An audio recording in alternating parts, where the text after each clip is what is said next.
First, if you don't mind, join me in allegiance.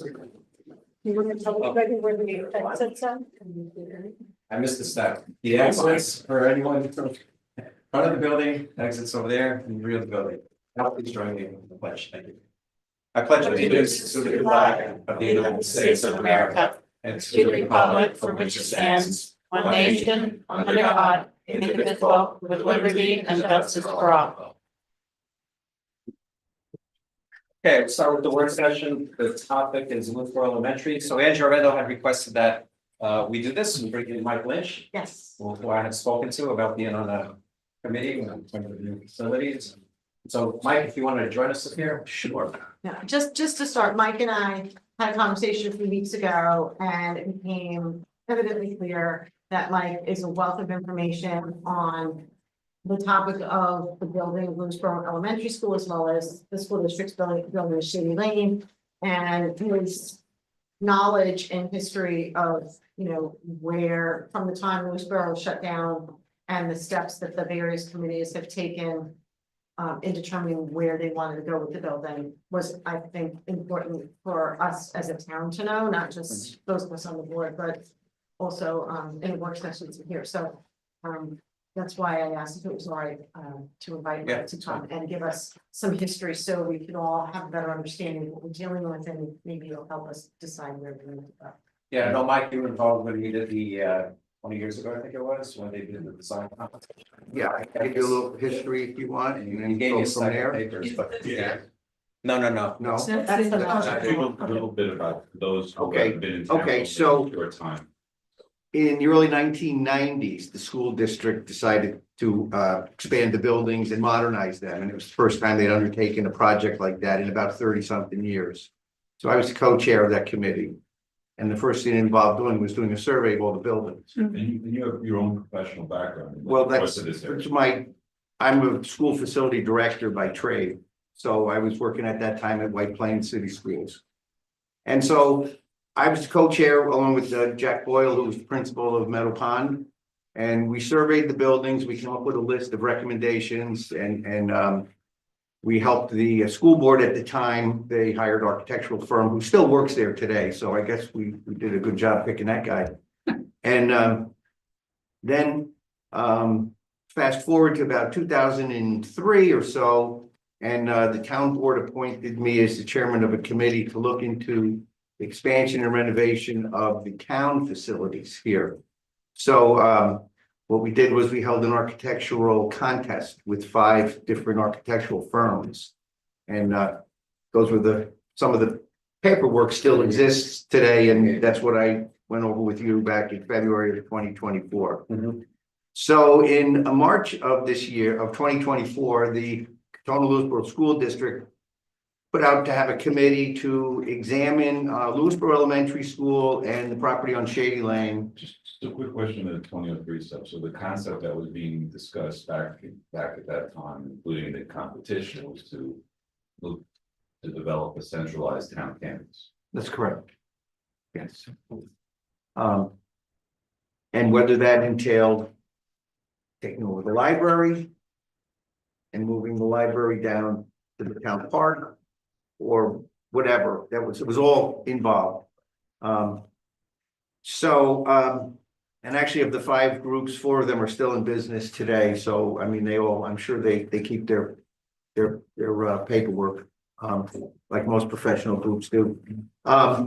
So I joined the school committee and to look at what to do with the Shady Lane property and Lewisboro Elementary School. And they appointed the committee in March of 2024. And there were 2 caveats. The first thing was you signed an agreement. You're going to be confidential. Nobody's going to say anything until an official report was given to the Board of Ed, which is perfectly understandable. And the second thing we were told at the first meeting was that in no way, shape, or form was the school district going to entertain selling the Lewisboro Elementary School property. They had a budget committee, a finance committee, I don't know what it was called exactly, several years earlier had come to the decision that they were not going to get rid of that property. Whether they got rid of the building on the property or not was a different story. So the committee met and we discussed, we decided we would look at Shady Lane first because it was the smaller of the two items. And the decision by the committee was made to keep the property and tear the building down if they got permission from the state historic preservation. And that report was made to the Board of Ed at their May meeting, May of 2024. And it was not a unanimous. I was against it. I thought they should sell the property. I didn't think they needed the property or the building or should spend the money tearing it down. Let somebody else worry about that. And I was actually thinking of the house, your house, Dan, 123, they got all restored. And so, you know, people will take something like that and restore it. So that was my thinking. It was, you know, one voice on the committee. I was definitely outnumbered.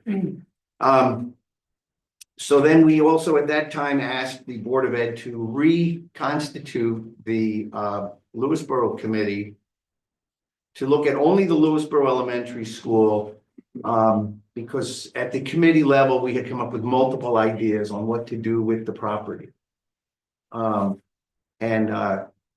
We were faced with several large expenses that the school district is facing with that building. Every 5 years, a school district by New York State law has to have a building condition survey done by a licensed professional engineer or architect or both. And they come up with what the building needs to have done in the next couple of years, and it's rated according to safety and code requirements. And then, you know, something's just worn out now because it's so old. And so they rate what's important to get done and what's not important to get done. Lewisboro Elementary still has to have that survey done, or it did have that survey done 5 years ago. Right now, it's not classified as a school building. It's just a building owned by a school district. So it doesn't need that. But what the committee asked the Board of Ed to do was to get an architect to come in and take a look at the facility and look at what was worth keeping, salvaging, et cetera. Parts of that building are over 85 years old. The newest piece of the building from a mechanical or structural point of view is over 20 years old. So, you know, anything like a ventilation fan or something, it's all equal, you know, nearing the end of its life, if it hasn't already. The windows are out of date. The roof is shot. It needs a new water system. It needs millions of dollars worth of work. And so the school district has hired, they did an RFP, and I believe they have hired an architectural firm. And we've sort of been, as a committee, we've been on hiatus until we get some information from the firm. So And, what they're trying to do is like a cross between triage and a punch list as far as the building goes? No, they're trying to figure out what to do with the building that they don't currently use. And, you know, if you look at, you know, they want to keep the land, okay, but they don't necessarily want the expense of maintaining that building. And I mean, the minimal maintenance to stay in that building is a roof and a water system, and you're looking at millions of dollars. So that's where they are. So they have several different ideas that the committee presented to them that they want this architectural firm to look at and put numbers on, and then get back. We have not made a report on the second phase to the school district, and I'm kind of limited on what I can say about those. You know, our discussions, because we haven't made them public to the Board of Ed. It's interesting. It seems if they don't want to knock it down, or maybe they will end up knocking it down then. But anything else they would do, they would need to put a good number of millions into it. Yes. Anything else, Yes. and they don't want to sell it, so it's not like they can get somebody else to put those millions in if they're going to keep owning it. So they're kind of forced into a certain place there, seems like. So Where they have to, Well, so that's someone else. they have to- But that's, Yeah. you know, that's a question to ask to the Or- No, I'm I'm, not, that was rhetorical. I wasn't asking you to So. Yeah. answer that, yeah. So, you know, the total square footage of the building, about 58,000 square feet. and that's not including gym, That includes everything. with the all in, you know, how much Yeah. of that? Gym?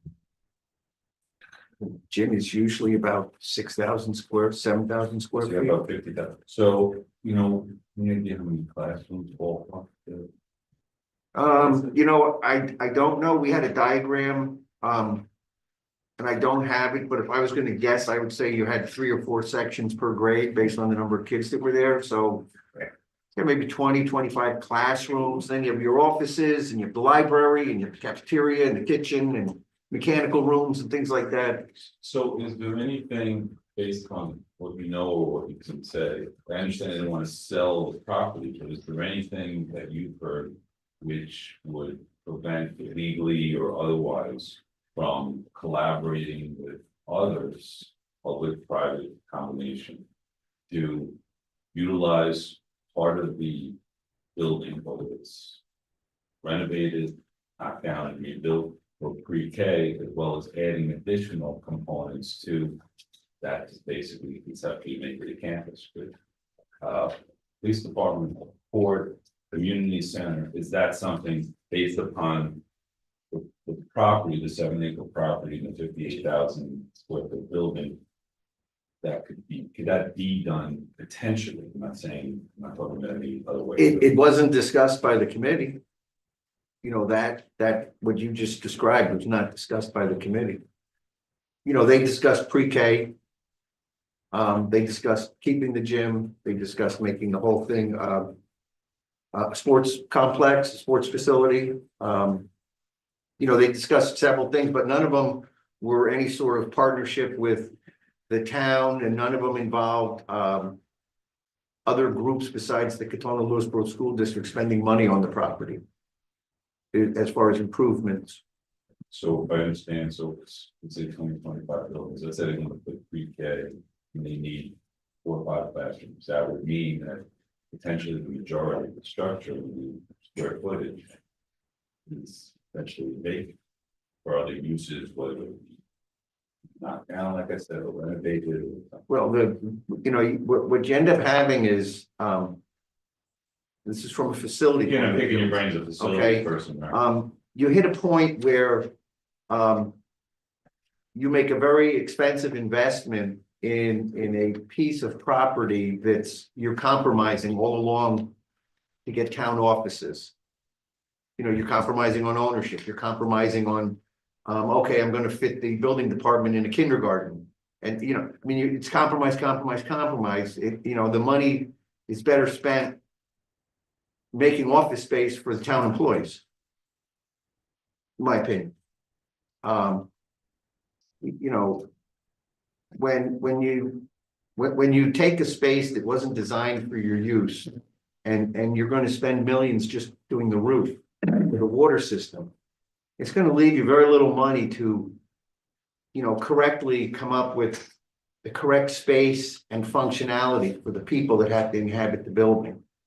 So, you know, you end up throwing good money after bad, because you really, you know, you're compromising, and then you're never satisfied because you're going to use the building every day and it's not going to be really what you wanted. So, I mean, that's just my opinion.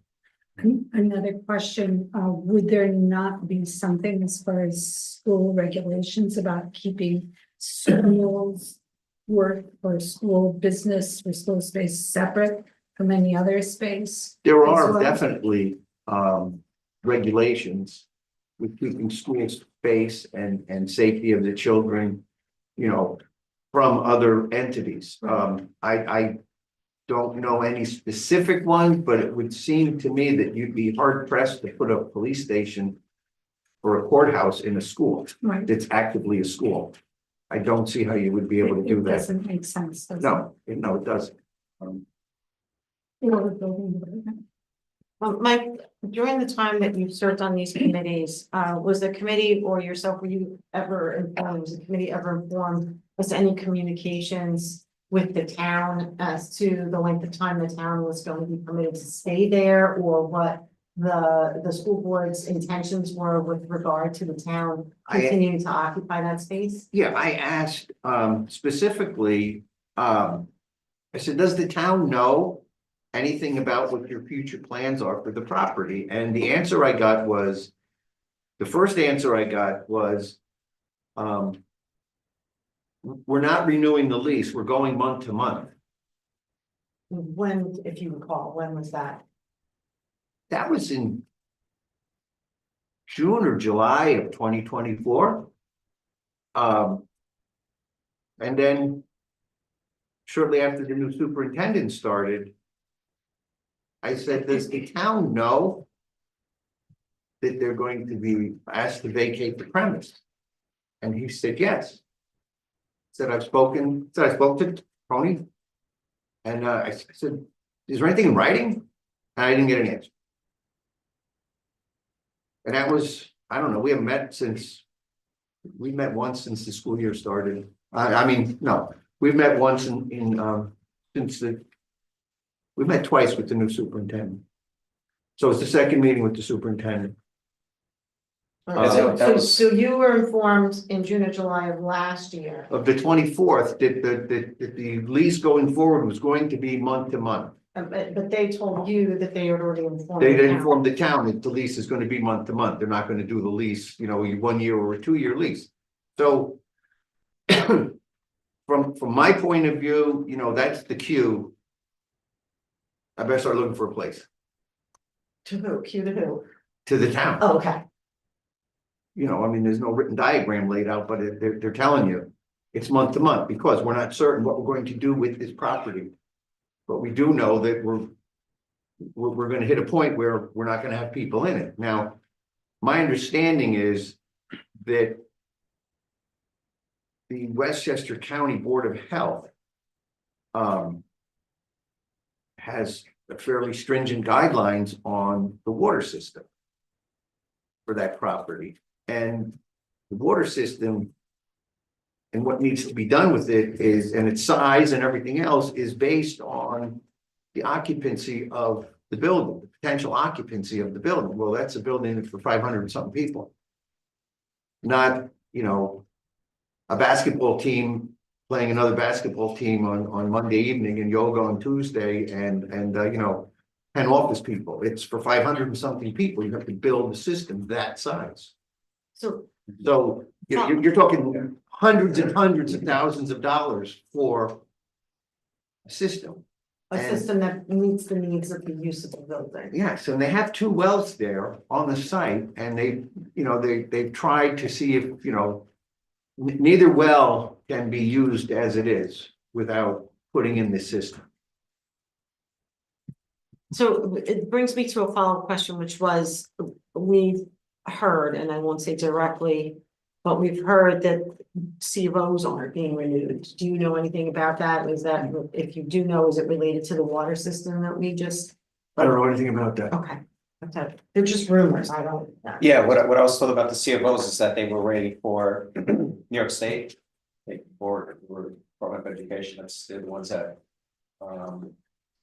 The Department of Education issues a The certificate of occupancy. Right. When you finish construction on a building, they give you a certificate of occupancy.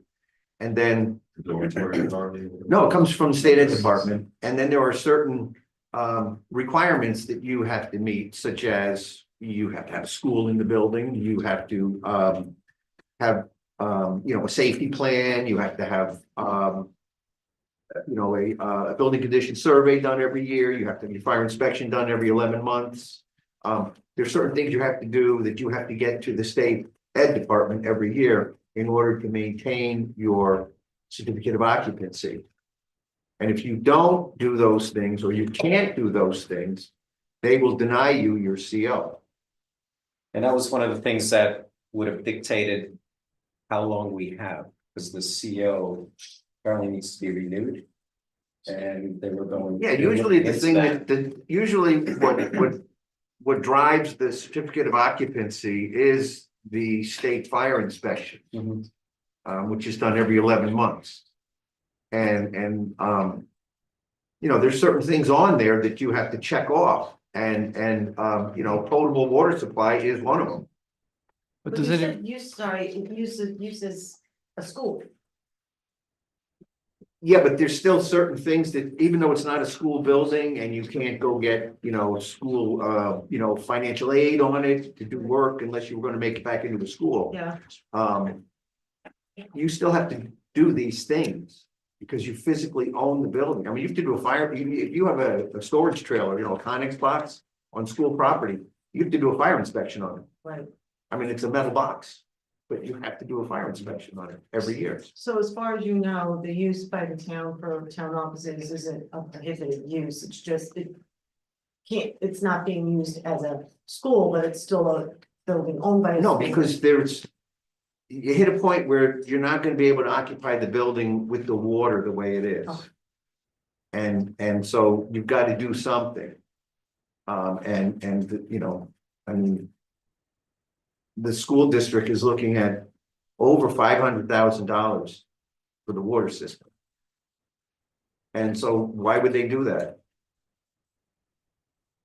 You know, for a tenant that's paying a fraction of that. And as it is now, my understanding is that they lose a little money each year. Just maintaining that building. Even though we pay a rent, they lose money every year, right now. That school property is actually 2 lots, if I remember correctly. Well, it's actually 3 lots. There's one lot that has the sewage treatment plant on it, and then there's the lot where the school is on it, and then there is a 2-acre lot off to the west. Which has a soccer field and a well on it. Do you know where the second well is? I know you said it was. Second well's right behind the back of the building, where the kindergarten wing was, right there.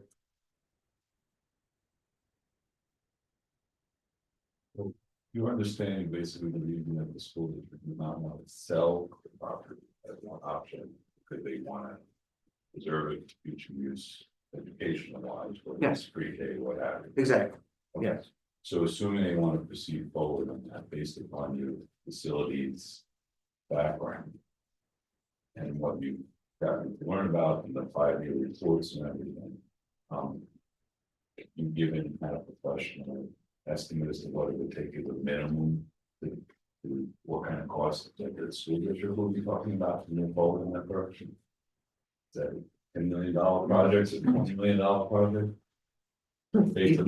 You pretty much have a building right now that has lost its status as a school building. So if you were going to go back into it, there's nothing grandfathered. So you would have to meet new code requirements for ventilation, lighting, egress, ADA laws. everything. You're looking at, you know, you'd be tearing the building down and building a new building and maybe saving the gym and a couple classrooms down there. You know, there was an addition built in the 1990s. Which would probably be salvageable. You might have to change in fact, I'm positive you'd have to change the ventilation and the lighting in there. And there is it was the 5th grade wing when I was a kid. It was called the annex, and that was totally rebuilt. I mean, down to bare walls when they built the gymnasium. So that's in effect from 2005, just like the gym. Just as a rough estimate for a 58,000 square foot building, roughly, and this is based on a municipal center that was built in Lower Westchester. It was $1,000 a square foot between soft costs and construction costs. Yeah, I built the And so that would be school. $58 million. Yeah, I built the school 4.5 years ago, and it was almost $700 a square foot. And, you know, prices have gone up substantially since then. So this, what's been talked about in the KLSD, so you're talking about $58 million price tag with 150 pre-K kids. Well, no, I mean, I don't know what their plans are, you know, I mean, I don't have access to their demographic study. Okay, they do a demographic study every couple of years, and, you know, sometimes people want to see a 10-year demographic, or, you know, 5 years is the real, and the next 5 is they're guessing. You know, so right now the school district has seen a decline in its school population, but you've got neighboring school districts that have seen an increase in their student population. So I'm sure it's, you know, I had enough experience in schools. That sort of stuff is very cyclical. You know, one year you're closing the school and 2 years later, you're looking to put an addition on the building. So, you know, things like that happen. I had a brief conversation with the superintendent last week. And he told me that their intention is to mothball the school. And not scheduled to reopen it in any capacity until 2029, 2030. Right. So that's what I was told. I mean, we had, I had zero for a couple of minutes last week, so. And it sounded like they're moving ahead with the architect, and again, you know, I had just this brief conversation, moving ahead with the architect coming up with plans for some sort of June pre-K. timeframe, when they were gonna have, well, they're gonna have feedback on what the condition of the building is and how much can be salvaged. Yes. It's like June time. That's gonna be in June or so, yeah. July, Yeah. yeah, but they're shooting for this pre-K where a good portion of the building comes down, a handful of the classrooms remain in the gym. That's what they're looking to do. You know, like Mike said, that's what they're looking to do. And it's all being looked at now by, you know, a professional firm.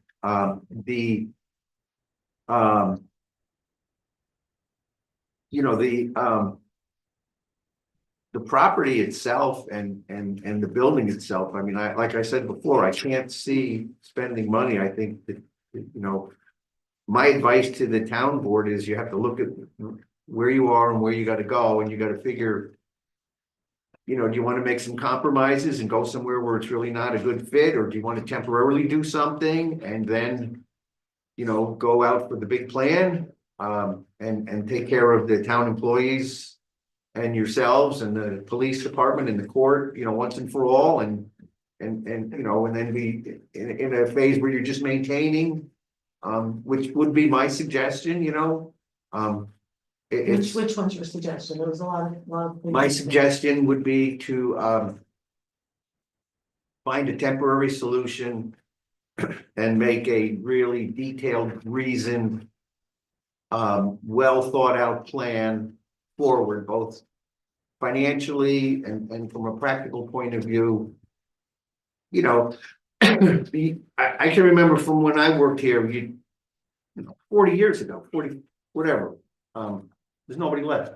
But the town employees were always well dedicated people, you know, so it's a nice place to work. They still are. I was They are. just about to say. Yeah, I noticed that. I noticed that. They are still, you know, it's the one constant, and you know, they deserve a good place to work. And I think the town itself needs, you know, a nice community meeting room, you know, a good courthouse, a safe place for the police to operate out of. I think there's a lot of things that are needed. I mean, I don't think it's a wish list. I think this is things that we need to do for ourselves and for our employees and for the people to come and visit us. And for the future of the town, Absolutely. Yeah. it's really important. But it's there. Yeah. Well, good. Okay, I think so. So Thank we'll you. get people posted when we have. Yes, and that's the other thing I'll say, I mentioned this to Tony last February and in July and in November, so I'll mention it again. I'm more than willing to serve on your committee and help you Yeah, any yeah, way I can. absolutely. Our task Right. force, Whatever you want to Task call force. it, I would like to The help. group of people we hope to put together to help us solve this problem. That's. Yeah, so I'll help you, okay? We have some options for like the long term, like you had mentioned. Yeah. You just gotta pinpoint where. Yeah. The where, you know, for that long term option. Yep. Yeah. Okay, Thanks a lot. Thank you. have a good night. Good night.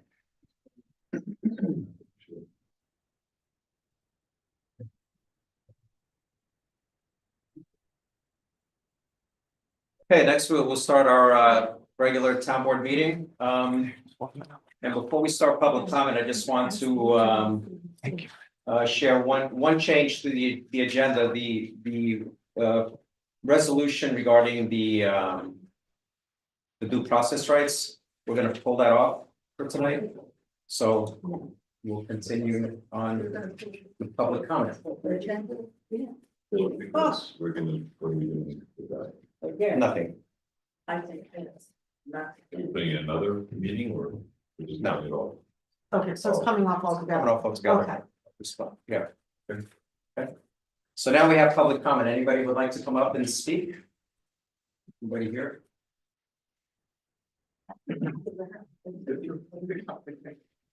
Is that how for Timmy? Think you all know who I Nathan am? Hamlet. Or you want, No, you okay. but. Timmy folks that don't- Parsons, Hamlet of Lewisboro. I've lived here for over 55 years. And louder, I'm sorry, I've lived here a very long time. And I saw Lewisboro Elementary, the process of it being closed. And it was heartbreaking for the community around South Salem Hamlet. It was a community center, it was the school. More so than the library complex, it was really that school was, and even me, who lived the other end of town. So now I hear this and I go, when the town moved into the school for their facility, it became, in a way, a community center again. People were meeting there, talking, seeing each other, and it was alive again in a different way, but it was alive. And I find the fact that we're now sitting here saying, we have no control over it. We live here and we have no control over what's going to happen. And I find that very sad. I don't know what we can do about it, but I would like a little stronger voice in those of us who live here and pay the taxes for the school district should have more of a say. That's all. Thanks.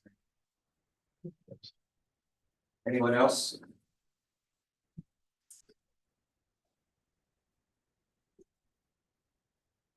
Nicholas Lungbajinsky and Lewisboro Hamlet, just around the corner from Ms. Parsons. I wasn't prepared to talk about this, but I do want to say, as a taxpayer in the town, and this is where we came to raise our girls. It means we put our treasure in this place to really do the best by them. I'm disappointed that we ultimately pay the taxes to two different coffers. And I just wish, and I'm not originally, this isn't my original hometown. I've lived here, I think, going on 9 years, I think. So I think back to my hometown of Romeo, Michigan, and I just grew up seeing how much cooperation there was between the two coffers, the two pots. They are separate entities, but they all are an extension of what we, the people, have come here for and why we exist in this town.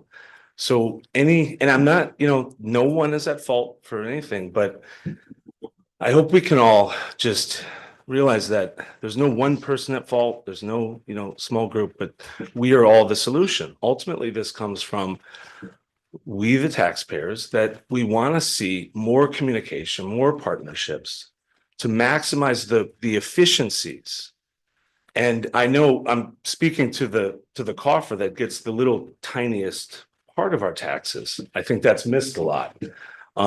The way that this forum is conducted, we get a lot more voice, so you guys catch a lot. But my message isn't just for us here. You guys have the small pile of gold, but also for the school board as well. That we expect the best of the taxes we pay and to be using it smart for the ultimate benefit of the community, every one of us. So that was it. Thank you.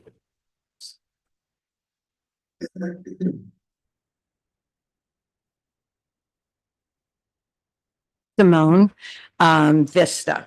I just was listening to this and it was very interesting to me. So thank you, Andrea, for putting it on. It was very informative. I guess my question would be, I think Mr. Lynch, okay. He said that, Tony, you knew almost a year ago, you guys were going to get kicked out, June of last year. Why wasn't anything done in preparation and why are we chasing our tail?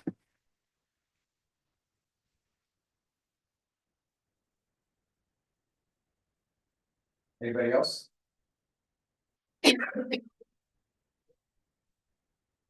not prepared to speak, but my name's Adam Jardina.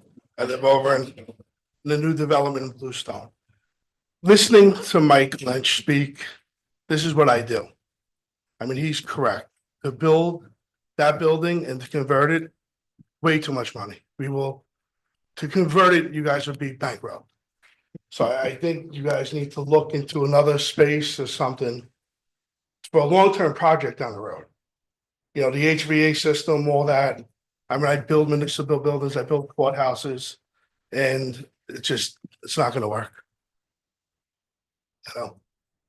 So it's my just opinion, Thanks, Simon. no problem. Anybody else like to speak? No, come out on Zoom. Barbara Mangione, I'm asking you to unmute. Can you hear me, Janet? Yes, we can. Thank you very much. I'm going to be very short and sweet here. I've been watching Board of Ed meetings for many, many years now, and I've been talking to you guys on this town board since probably almost a year now about this particular situation and planning. And I think we just have to look at LES as that is just a moot point. That's never going to happen. I'm not trying to sound negative at all. I'm just a person who likes to get things done. And I think that that is not an option. I think from the board meetings I've heard, when I've watched them from the school board meetings, listening to the financial committees that have for years been saying that they're bleeding money every year in that school. So I think they're going to go their way. I think whatever they do is going to be in the best interest of what they need from that building or a portion of that building. And I think it's time, it's way past time for us to just move forward, put a committee together, and let's get this rolling as to what we're going to do with our departments. Thank you very much. All right, thank you, Barbara. And that's all we have. Thanks, Shannon. You're welcome. All right, next we have communications. Let's see. Anybody here from the comprehensive plan, master plan steering committee? Who's on the, so do you want to read that? Could you make it any longer? And more scripty. Seriously? Yeah. Come up to the microphone. All right, So, so, before you start, at the microphone is Larry Mango, Yeah. who served on the steering committee. Yes, my name is Larry Mango. I served on the Comprehensive Plan Steering Committee. I was one of the 5 members. Catherine McGinn was the chair, and I served with Charlene Intellicato, Mark Robbins, and John Wolf. and Dan Welsh and I were lucky enough to be liaisons to that committee during the course of all of its hard work and all the subcommittee meetings, and it was a task, to say the least. That's putting it mildly. So what I'm reading now is a proclamation that was drafted by the town for our residents who are part of the master plan steering committee. And it reads as follows. Whereas the town board issues this proclamation to acknowledge the time, hard work, and outstanding civic participation of the members of the Comprehensive Plan Steering Committee. Whereas Charlene Indelicato, Lawrence Mango, Mark Robbins, John Wolf, and Catherine McGinn as chair were appointed to the committee formed in March of 2021. That's how long this has been going on for those of you who feel like it only started last year, 2021. Whereas the committee quickly educated themselves on comprehensive plans, the Lewisboro Town Code, planning and governmental best practices. Whereas the committee gave of their time in attending over 36 meetings, several townwide public outreach workshops, and 3 Lewisboro library fairs.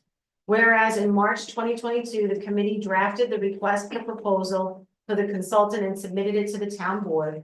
Whereas the committee, working collaboratively with the hired consultant, Nelson Pope Voorhees, and kept the process within budget.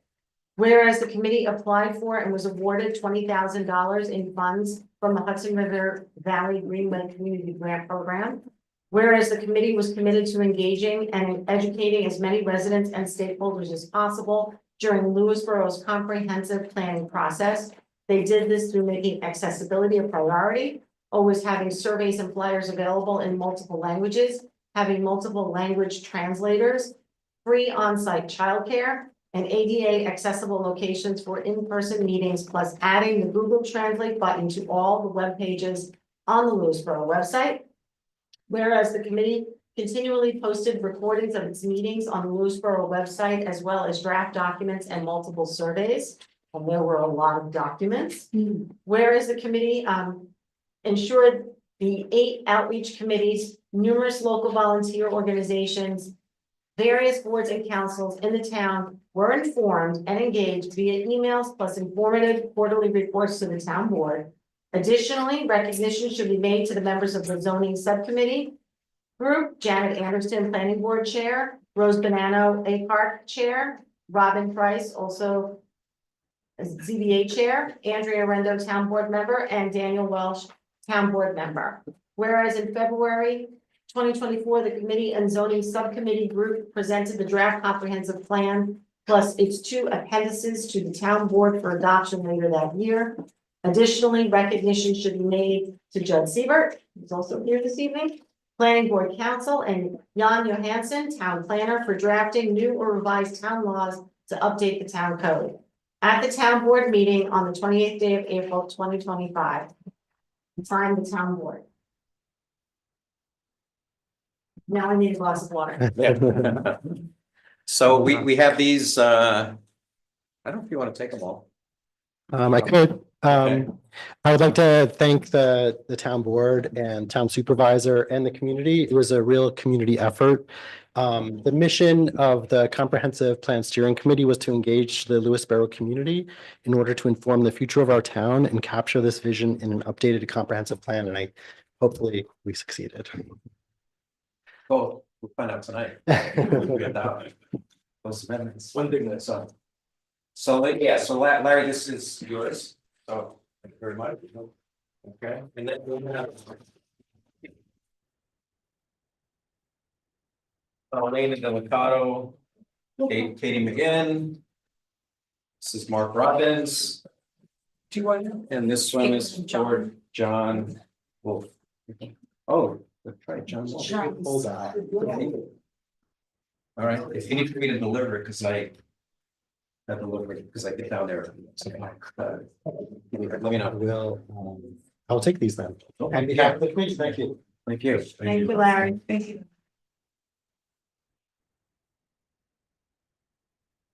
So I have one, you were gonna say something?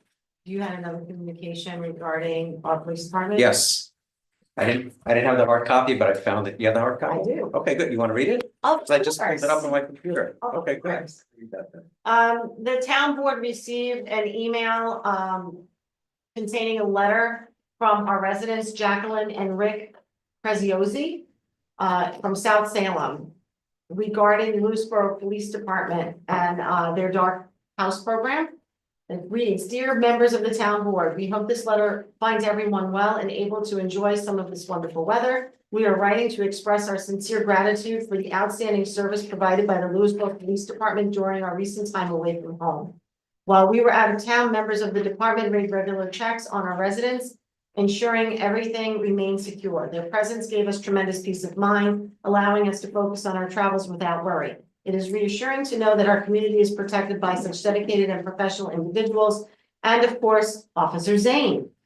Please extend our thanks to the officers involved and to the leadership of the department for making public safety such a clear priority. Their efforts reflect the values of our town and make us proud to be residents. With appreciation, Jacqueline and Rick Preziosi."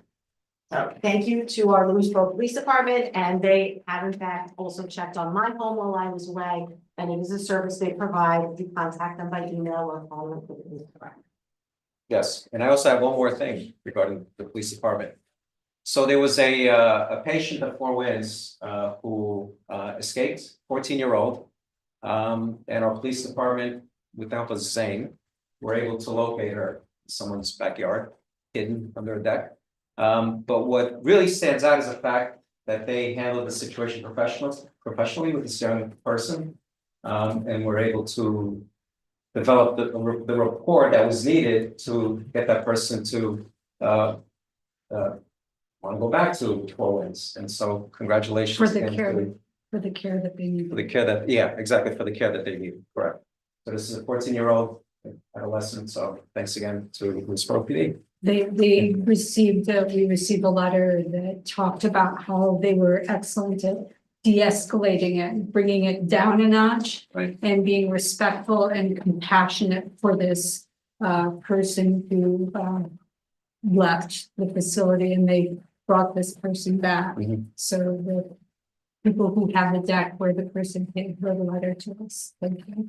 Police Department for such compassionate care. So thank you, Lewisboro PD.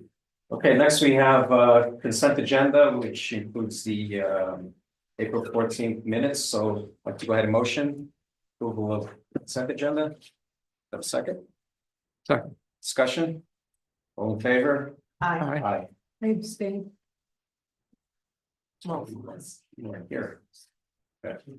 Okay, so we'll get to old business. Judd, you wanna step up to the desk here?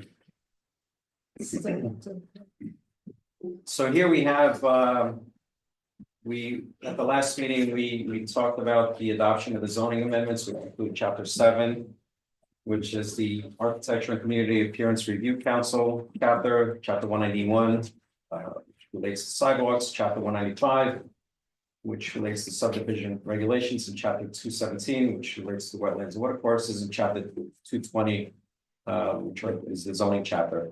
And what came out of that discussion was we didn't want to ban roosters. So we put roosters back someone in. has to stand up for the rights of roosters. Yes.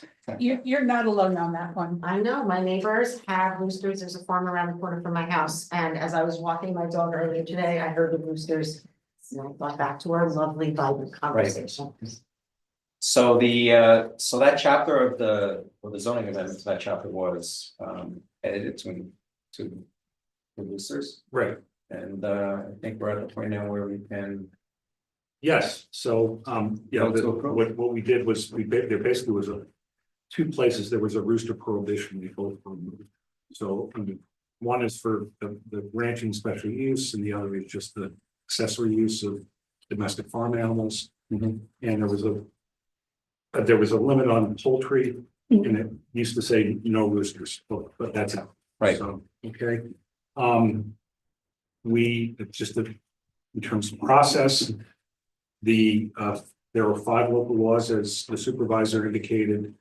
They were all part of a combined public hearing that was closed at your March meeting.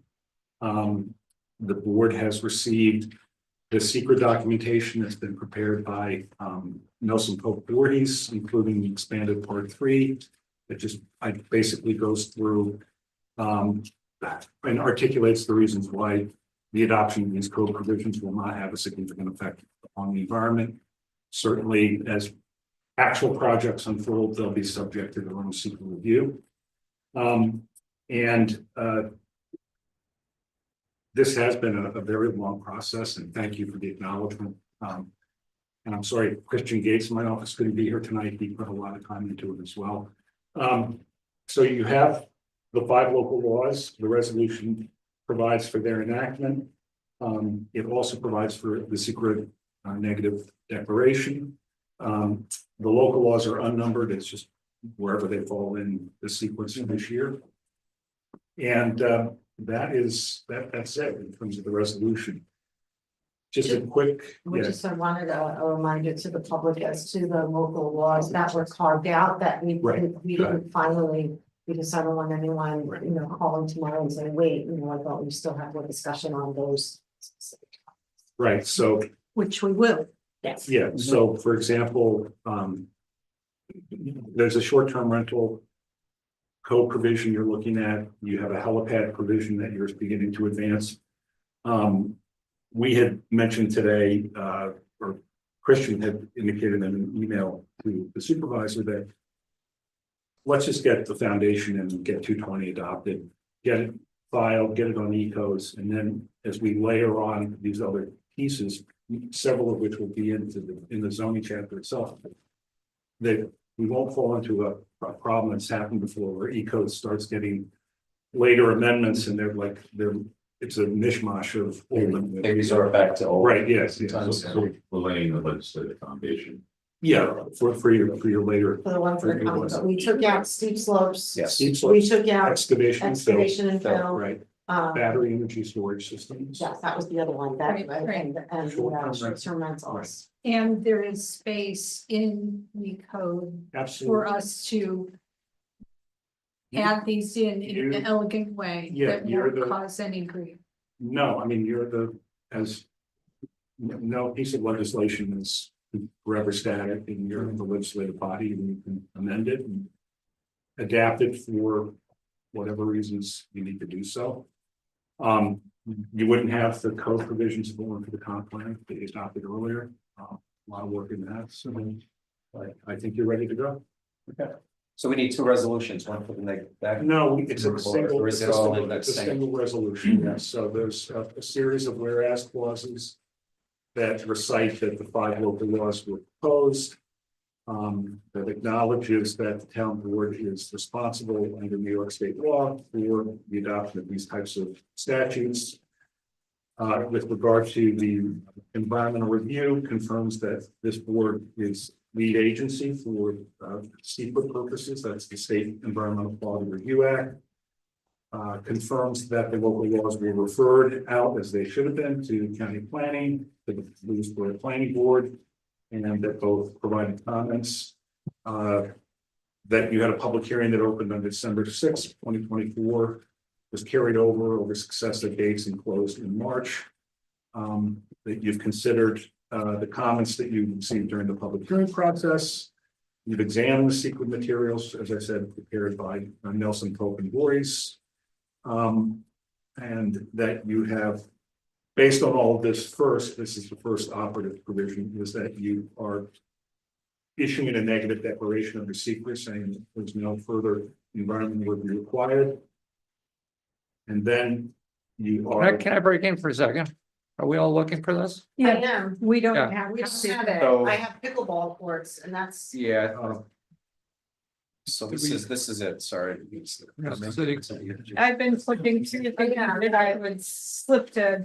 Oh, that's because we got it, we received it today. Yeah, well. Is it in make the I email? put one in March in anticipation and March 20, I just changed the date on Oh. it. Yeah. Okay. Yeah. okay, Yeah, oh, yeah. so. They- got that We're ready here. in March. Yeah. Anyway, if anyone wants to take a look at it, it's here, but it's Go look at it and,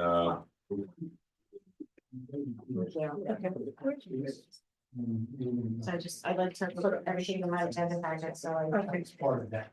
Okay. Wasn't that for us? So Carrie sent it to? well, it came from Judd. I don't believe it was forwarded to the board. It came at 3:40 PM. So I can forward this to. Please. Anyone want it? No, it's clean. It's here. And the only thing I changed today was instead of March 20. March 4th, 14th, yeah. it was April 28th. so, Because of the weather. Yes. so. Maybe Dan and or Andrea want to move this forward. As soon as I pull it up, it's, I just emailed it, so okay. I should have forwarded it earlier, but between And 3:40 and. I thought that it was just a matter of dates, but it's fine. I was busy working on our final ARPA report, There it is. as if you're not sure. Unlisted action, okay. Okay, Which is different than a type 2, which. Yeah, we're not required yet. Right. okay. That's great. Let's see. Do we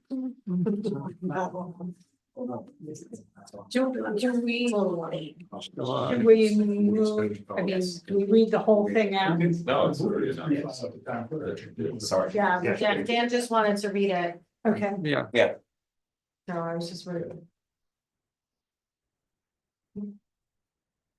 okay. Are you good? I move that we, vote or enact. Or adopt local laws 2 through 6 as pre-filed with the town clerk, And negative declaration And- respect to secret.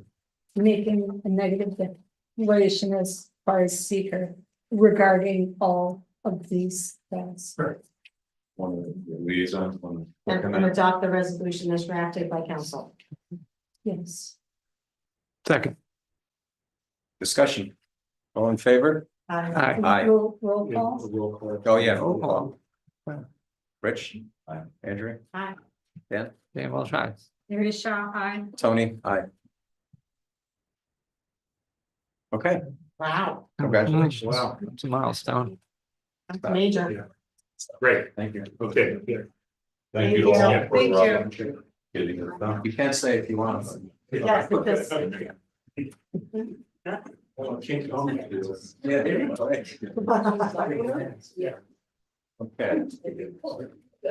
All right, so next on the agenda is the timber frame bathhouse bid. So when we last met and discussed this, it was asked, and Annie is here. It was asked that we provide a comparison of borrowing the approximately 600,000 versus using fund balance. So I'll let Annie come up, and she put together this chart that I handed out. Okay, and you said there was a chart. Yep. Yeah, it's what you have should look like this. Sure. Okay, so, It looks like this.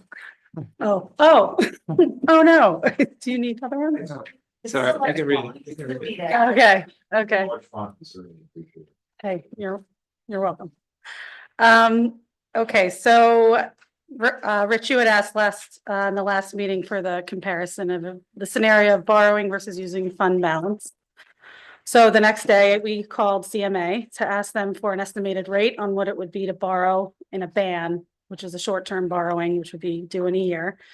The rate he gave us was an estimate at 4.5%, which he said is subject to change. It's been very volatile lately, but he said 4.5 is a good estimate as of right now. Last week, I got a call from Flagstar Bank. They raised the rate on our interest, on our high interest yield account to 4.5%. So we're essentially earning the same in the fund balance as what it would cost to borrow. So that number is $27,000 at 4.5% if we use $600,000 as the round number. So to borrow, we'd be incurring debt service costs and interest of $27,000. And then so when we pay back the 600, we're going to be paying back 627,000. Whereas if we use the fund balance, it comes out of the main account and we lose $27,000 of revenue technically, but at least we don't show incurring the expense. 1 year. Yeah, a ban is 1 year, and then you have to reissue it at whatever the current rate is, Mhm. unless you pay it off. Unless you pay it off, right? And these, the 4.5, when CMA were here, they actually have projected, we get projected at that time, it was slightly lower. I think so, yeah, but when we called him, he said that right before that, there had been a jump, and so he said to go with 4.5. Yeah. Is his recommendation for this scenario. Is there also a a cost to the bond council? Or is that in there? That's a good question. I would assume that's in there. They kind of bake it in. Yeah, So that's the cost of the debt service, but we're earning 4.5% in Flagstar as of now. And you'd have to, you have to go to bond council to get a bond resolution. Right, there's a timeline involved with the ban that you have to get a resolution, referendum, estoppel period. So there's red tape with the bans that in my opinion, the fund balance is big. I gave you another breakdown of that. It really just shows you the numbers of what the audited financials said, how we're at 60%, what that looks like, what that means. If we went down to 45%, what that might look like, but we're in excess either way you slice it, so. We also talked about the fact that, we had talked about going to fund balance for other things Mhm. in addition to this. That's right, And that's where I started getting a little uncomfortable. that's right. So just can you remind us what else we were talking about going into fund balance for? So I think the big one was in the budget discussions when we talked about using fund balance to stay within the tax cap. Yes. That really is a high level calculation. You don't know how much of your fund balance you actually dip into until you get the results of the operating year. So that's like a placeholder of, to keep us with it, with the budget that we wanted, but not go above the tax cap. So that was 540,000, I think. So we'll know when the auditors come back if we have added to the fund balance or if we've depleted. So we expect that report sometime in June, but so as of right now, the 6.5 million we have in there, which is the second sheet I gave you. Have it, but Yeah, we Yeah. have the other, sorry to interrupt, Yeah. Annie, but we have the other band, which I think we paid off already. no, June is Oh, that's the in June. That's June right. it's due. So Yeah, that's also. that's coming out of the 320,000 plus, I think 13,000 of interest there. Right, 320. Right. Uh-huh. So that's coming out of the fund balance to pay that off rather than roll it over into a new And the 560 that we, 540. 540. 540. But again, that's like a placeholder figure. It's not a firm. It's a calculation to keep our budget within the tax cap. A book month. It is, yeah. So we'll know, and that's a budget, so it's estimated. So we'll see at the end of 2025 if we really did dip into the fund balance to stay within that budget. And our fund balance is, 6.5 million, 6,553,557. so worst case scenario, we're looking at 1.46. To get a class in the way. It's the 6 million, about 1.5-ish, if. Right, if you're including the 540 in there, yes. You include 540, and I have a spreadsheet that I had showed before, last time. Yeah. Highway trucks, there's fund balance. Right? We used 80, I think, there. 45,000. Yeah. Beyond a true bathroom, 165,000. If you include pool bathhouse, then you're down to, it's a total of, 3 and 6 and 540. Mhm. sorry, How much is that? beyond a true bathroom, 165. So it's the trouble. So it's a total of 1.7, and then, Okay. Fund balance, it's about 1.5. right. And that brings us, if you look at Annie's chart, fund balance chart, that's still, Brings us to the 40. median, Yeah, which you're is at the what median. CMA said the median of towns similar to us is around 45%. Yeah. I think that's a good goal to try to stay near that, even though the policy that we're going to suggest that the floor will be 20%, Mhm. but 45%.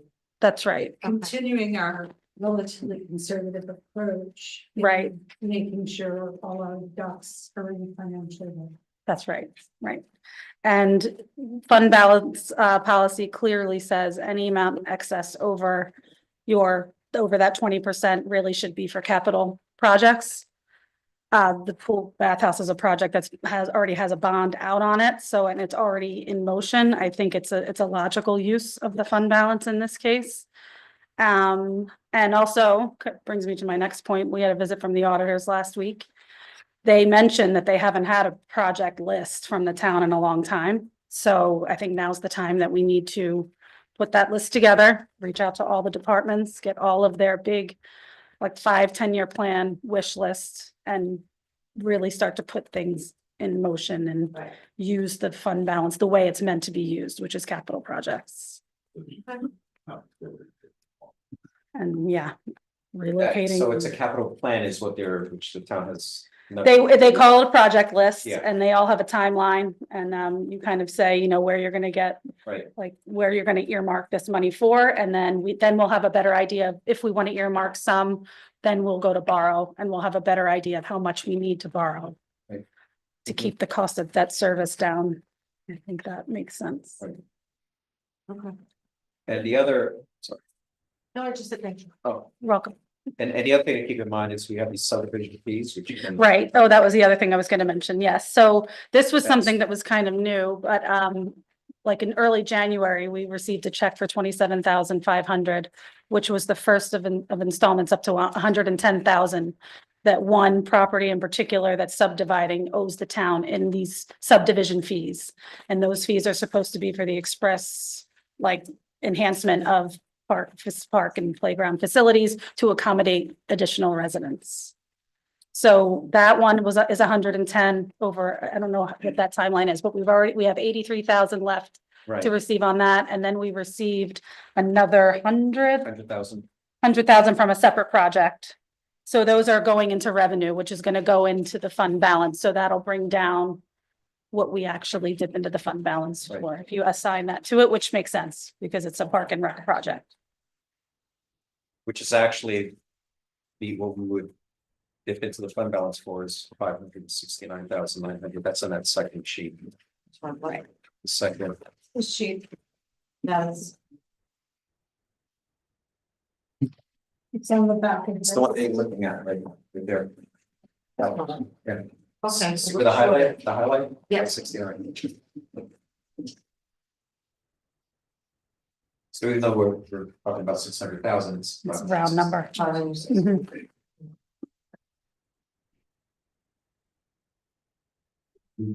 When we referencing probably the paying off. Yes, that was the 2024 ban that was entered in June of last year for $320,000 for paving. We're gonna pay that off when it, instead of rolling it into a future into another borrowing. So within the year period. We're paying it off at the 12-month mark. So we entered it into it in June of 24. We're paying it off in June of 25. The ban is the short-term loan. Correct. And the bond is the longer one, and we can only do the ban for 12 months. And then if we still need that money, then we need to roll it over. You have the to a option bond. to roll it into a bond or reissue. Yeah. Have we earmarked any of the money from the Silvermine project? I remember us talking about this. no, that's why we're earmarking it now. Well, when the project was approved, I believe that the It was money earmarked was for Parks and Rec. earmarked for Parks and No, Rec. it's that I just, because we talked about Because we so many lost different the- projects coming up with Parks and Rec. We lost the trail over there. So this is how they're compensating allegedly the.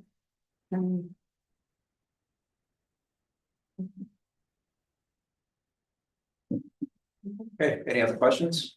No, I think we should move forward and get the bathhouse built. Like to make the motion? I would. Oh, the contract Leave is, that first. it's Mid-Atlantic Timber Frames. 428, 127. 428, 127. I think. So.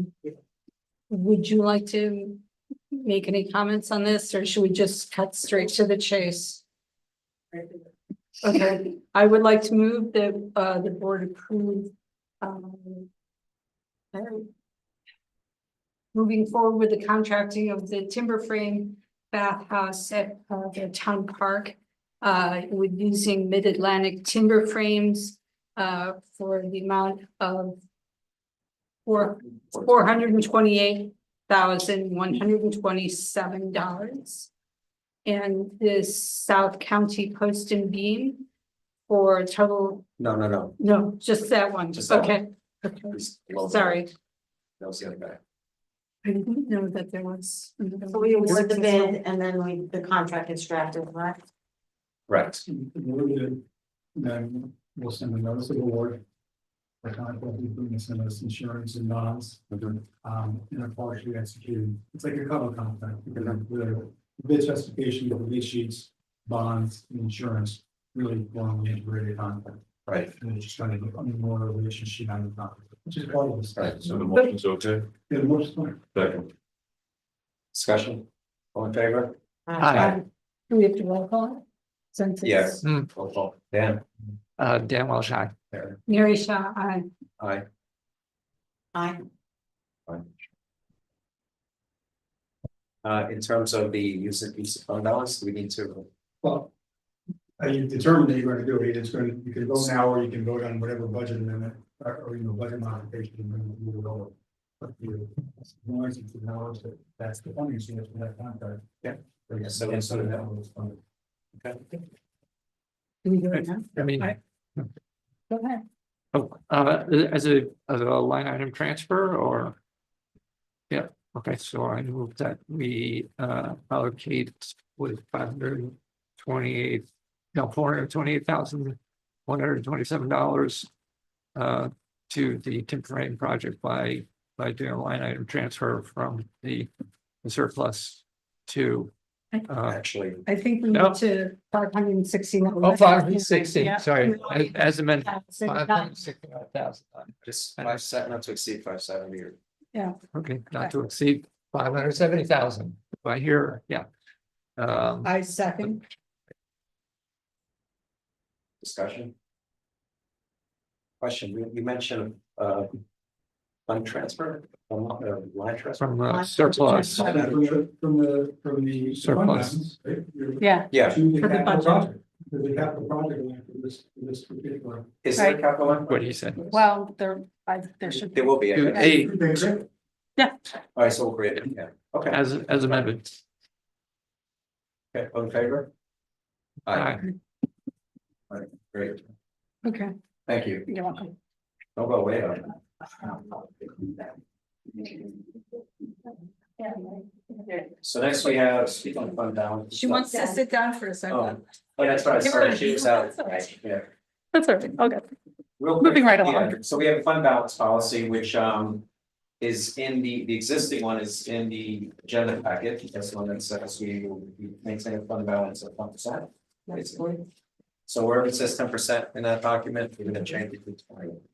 Yes, I think this 10% was set a long time ago. The town's in a very good financial position to move to have 20% to be the base of the lowest we would go in a fund balance on the books, It was in 2009. 2009. Yeah, I don't want to start bringing the furniture again. Second. Discussion, I mean, we have also, just note that we have a reference to emergency designation, which is not defined, so it's basically fiscally responsible. Policy, unless We, things happen, but we have a fiduciary responsibility to the people who elected us. It's our obligation right, to do the right thing. right. I mean. It's appropriate, okay. Well, it's for all of our benefits, the distinguishing between the emergency designation and the remaining. Right. What- There's no what is- definition- what there's is no that? definition in what we have that says that Okay. there's no definition, but asking- we have a policy going back to 2009. And we're updating it after, 16 years. Changing the percentage, but we still have a paragraph and looking at it. If the use of fund balance causes the emergency designation, so there's no definition of any contingencies. Well, that's what, Bring us off that policy. that's what I was asking, just for the benefit of us all. Is emergency designation a term of art in? That is as it was finance? written in 2009. So I can look into that further if you like, but it's, Procurement. Okay. yeah, it's just the language of it's a typical fund balance policy. That's nothing All right. out of the ordinary, and Well, that's what. I don't know that this is anything we have to hold this up on. We can, yeah. It's still, the total is still the total. And then the fund balance policy also mentions that amounts in excess of the 20% should be earmarked for capital projects. Say it again. The amount in excess of 20% should be, you should have a capital project list with it. That's, I don't know how. so even though we have 25% or less than 40%, Yes, we should try to spend on capital projects. that's, Well, that's not what it says. no, It's it's, shall you be know, appropriated for capital expenditures or fund certain liabilities such as other post-employment employees. That's the- Right, that's the OPEB, yeah. Yeah. Right, Is but that, that's my point, it's. but not- yes, like if something comes up and if, I don't know, there's 10 people decide to retire and we have to pay out a large sum, that's an example of the OPEB liability we would owe. We're gonna have to dip into fund balance for that if we don't have it in our budget in that year, which we likely will not. Because Correct these me if things I'm wrong, happen. But the thought behind that is that you have such a high fund balance. You should try to use it on capital projects rather than tax the taxpayer. That's right, right. Well, this is the result of tax rates as taxes as they were levied, the operations of the town budgeting, like expenses coming in under, revenues coming in higher. We should use that money. Invested into this infrastructure. That's right. Let's bring it back full circle. The money think was raised it- by the town. It doesn't mean that you have to go out, run out and spend it. It just No. means it's just another identifier, like with five. That's right, but 5% it's- for emergency, the rest is kind of operating, Yes, buffer. yes. And And when then you, any more than that, that's capital stuff. right, when you go to borrow, they look at, CMA knows our fund balance policy. They've been adhering to more of the 20% than the 10 for a long time. It sounds like, so when we borrow, we're gonna have an idea of what part of the fund balance we want to use versus what we actually are going to, we're going to need to borrow because they're big ticket items. Question, is having a fund balance policy. How would that beneficial effect from an underwriting standpoint? It does. It's part of why our rating is what it is. We've always had a fund balance policy. We're just amending it to show a more accurate picture of where our fund actually is, which is higher than the 10% now. That's a good. Thank you. Motion is that. Oh, all in favor? Aye. Thank you, Renee. Welcome. Okay, next we have a swing set for Vista Park. Finally, Yes, finally. So, is the composting toilet coming next? Sorry, let's do the swing first. Okay, so I was asked to look into getting a swing set for Vista Park. residents. Rich.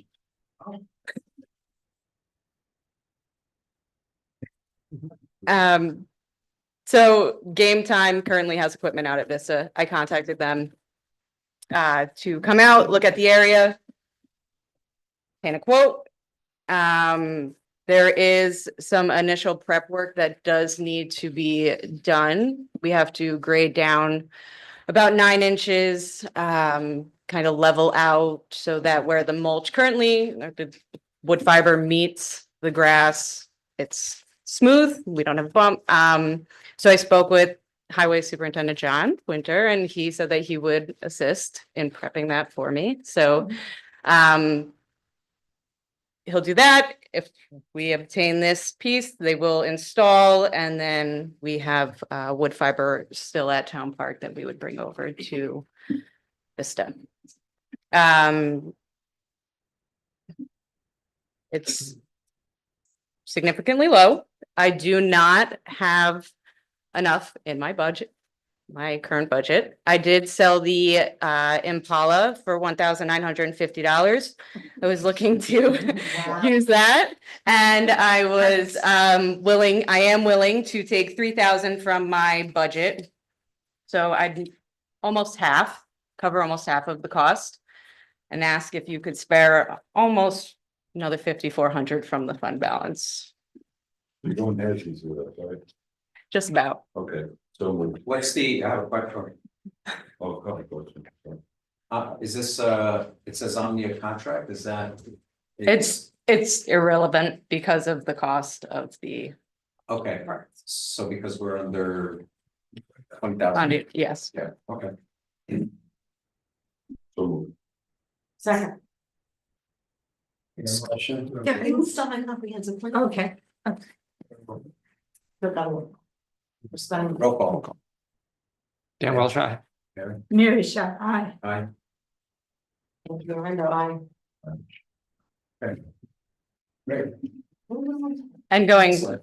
onto the composting toilets, since Andrea's asked, I did obtain a quote back in September when I was preparing my budget. It is listed in my capital plans to obtain 2 separate composting toilets, one for Town Park when we completed the pickleball courts, and one for Vista. So that is quoted back from September at $75,000 for 2 separate.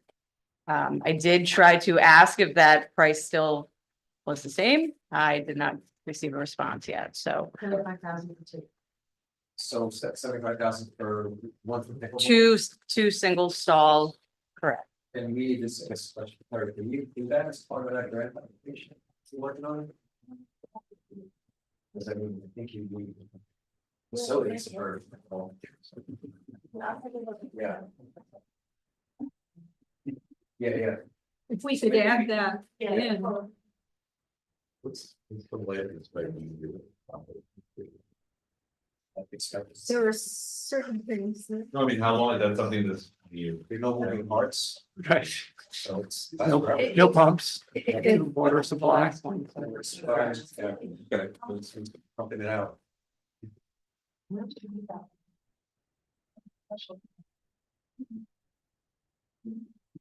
It'd be nice to have a toilet over there. Yeah.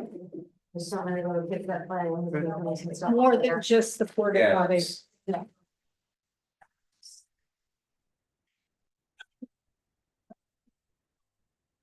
Starts, but. Nicole, can I ask you a question again, if you don't mind, regarding the composting toilets? I know we had this conversation up here where we ended up with, we had. Back when Dana was here, we were gonna put in composting toilets at Fox Valley, Correct, but then we never did. correct, And one of the ideas was to move that to Vista, correct. because we were doing that facilities at Fox Valley. I don't But know where if you did the ever- money go? Where did the money go? Right, the Yeah. money was Yeah. yes, reallocated. Okay. There were a lot of purchases when we were looking back before Annie came. To other departments, and so those items that were bonded for were never, some of those items were not completed. I have outstanding tasks that were bonded for that. Yeah, Are still waiting. still waiting, correct. The bond, the actual bond funds were received, or they were just, we had authorized. the Correct. bond. So I had a breakdown from when Leo was here and from Dana, and then those funds, I was told, were spent elsewhere. So, but the bond was specific to those items, they need to be spent on those items. Unless it was written broadly enough to encompass it. Yeah, I think that's what happened with that specific, I remember when they had the list, Mhm. I think it was a.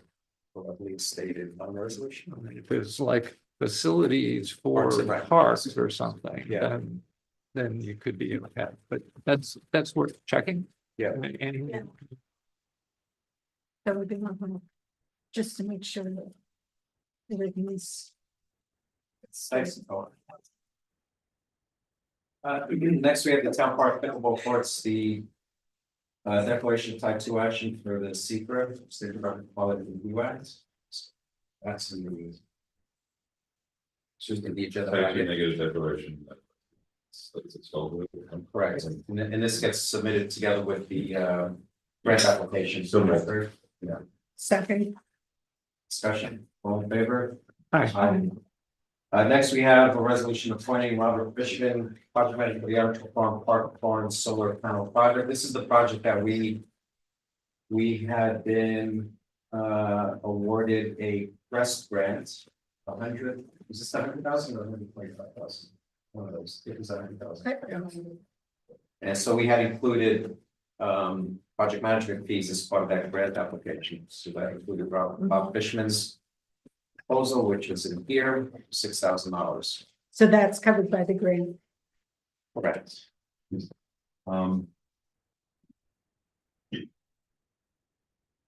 We've done that, the proposal about Bob is an hourly, so it is. Estimated total. This is the projection for. Yeah. we can make it not to exceed. So we can say not to exceed No, $6,000. have to- About that, it's half and then it would come to the scope of the president. So. Second. Discussion, all in favor? Aye. Aye. Next is a resolution for the same project, approving the board approving going out to bid for the Farm Park Farm Solar Panel. So moved. Discussion. All in Do favor? we need a second for that? Second. Oh, sorry. Second. Which way it is. Sorry. No, for discussion. Discussion, all in favor? Aye. All right, so next we have, so we bought new radios for highway, using ARPA funds, and so the obsolete old radios. Are gonna be disposed and put to good use somewhere. So this is just the board approving. Was the GPS issue resolved With the new radios? with the new radio? I know they were, Supposed to be included, that was my understanding. yeah, I'll ask John. yeah, I'm sure where that stands. But the good use being so somebody can use them or selling them or. Someone's gonna use You'd be sold. for use, yeah. Okay, so we're gonna sell them to someone. Yes. Right. Along with the Impala. That's another. So, Mr. Shot is in. so resolution is to declare the old highway radio units obsolete and authorize disposal under town law 64 to go. So moved. Second. Discussion? All in favor? Aye. Okay, next is set a public hearing for declaring the maximum building department permit renewal fees for commercial and residential properties. We, when we did this last time, Thank you, Nicole. we left out the commercial, the fees. The permit renewal fees for commercial. So that's why we're resetting the public hearing. So what day do you want to put it on for? So the scope was just limited to residential, so. Correct. Okay. Yeah, So we're adding the commercial Commercial. back in, right, as it should have been in the first place. I see. So the motion is set the public. correct. Fine. So set public hearing for, Well, for the 26th. 27, Memorial Day. Oh, thank you. 27. 5/27. Is the day. either May 12th or May- May 27th. Okay. May 12. May 12. Okay. That's 2 weeks away. Only. Yeah, that gives you enough time, right, for, it's just notice. We're not, I mean, if you need more time. Right. Because the 9th is a Friday. zoning, right?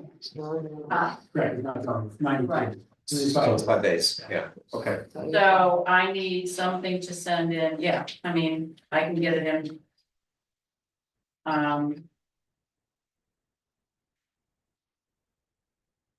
Deadline day is Wednesday at 2 p.m. I know. Tuesday, I need it by 10 a.m. And it'll be in Friday. By 10 a.m. Tomorrow.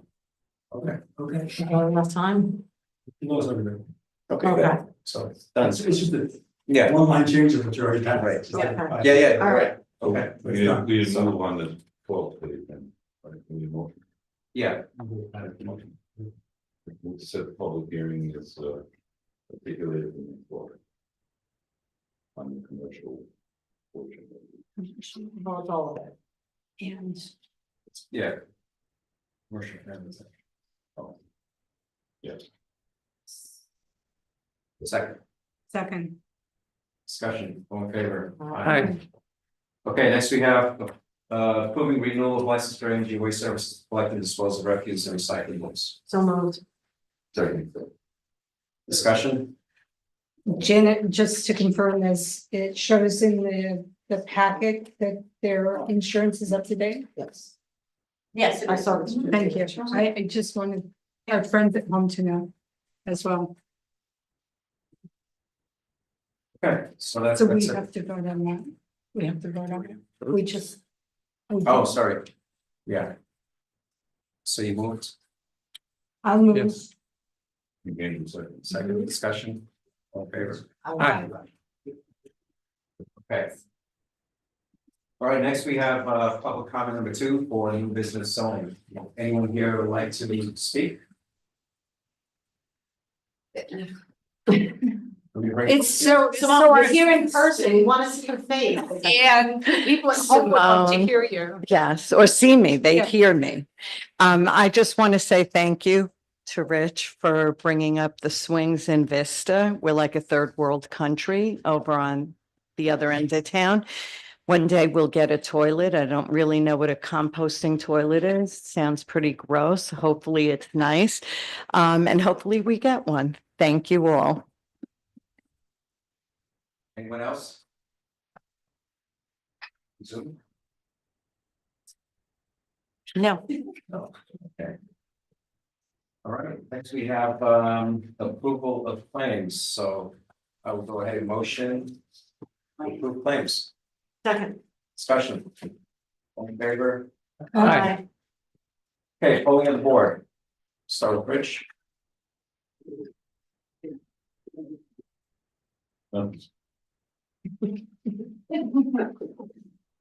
Andrew. I don't have anything either, other than, you know, I look forward to seeing everybody at the Memorial Day Parade and the Memorial Day races. Mary. I want to acknowledge the 9 John Jay High School students who received awards at the WESEF award ceremony. This is the Cyree students, Matthew, and if I mess up the pronunciation names, thank you for your patience. Matthew Casavan, Hadley Courtney, Dakota Cameron, Nina Vigil, Emma Barneff, Aminata Guillet, Austin Almond, Felix Poydar, Cicely Shembri, and that I'm not going to list all their projects, but Cyree kids work hard as everybody else does. So I just wanted to give them a shout out. Yeah. Yeah, that's great, and it's kind of related to, I got to go to the annual Katona Lewisboro Sustainability Fair, and all the students are out there with all their different projects, and included a couple of those students there. I know like Dakota is doing some amazing work on fiber reinforcing for cement, and she's off to MIT and stuff. And Austin is our student member of our sustainability committee and is seemingly capable of almost anything. So, you know, I'm sure the rest of those young folks are in the same league. So pretty exciting, as well as all the younger kids. They were like amazingly excited. And second, I'll just say I'm a little bit disappointed that we didn't take at least a run at the resolution and see where we got to, because the due process resolution, because I know there was actually sort of a fear of doing it because maybe there'd be retribution from the federal government or something by coming out on this. And I just think that this is so fundamental, and it's really happening all around us and all over the country. This skipping over basic legal process. So and you know, yeah, sorry, your patient was me, Simone.